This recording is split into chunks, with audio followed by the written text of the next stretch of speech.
Chinese military is putting a little used aircraft concept to work.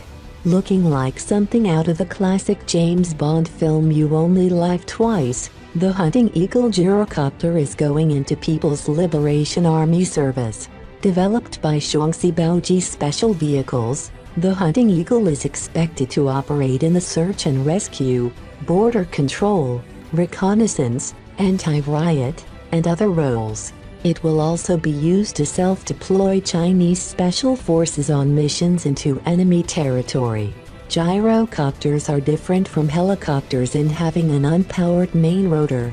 A rearward-facing, engine-powered propeller provides thrust, and once sufficient speed is gained, the main rotor begins to rotate, providing lift. Gyrocopters were actually developed before helicopters, which at the time were thought technologically unfeasible. Little is known at this time about the Hunting Eagle's performance specifications, in particular load carrying capacity and range. The Hunting Eagle has been developed in 1, 2 and 3-man versions. Perhaps not surprisingly, there is some grumbling online that the Hunting Eagle bears a very strong resemblance to German gyrocopter manufacturer MTO's designs. Gyrocopters have never really taken off in Western military service, with most armed forces preferring the range and payload of full-size helicopters.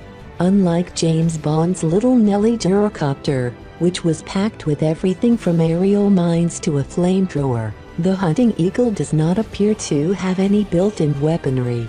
Small and fragile, a gyrocopter can take even the limited punishment a helicopter can and should avoid combat if at all possible. One photo of the 3-man version has a passenger carrying a shoulder-fired rocket launcher, but the weapon is likely just being transported. Firing from his seat, the soldier carrying the rocket launcher would likely fry his co-passengers.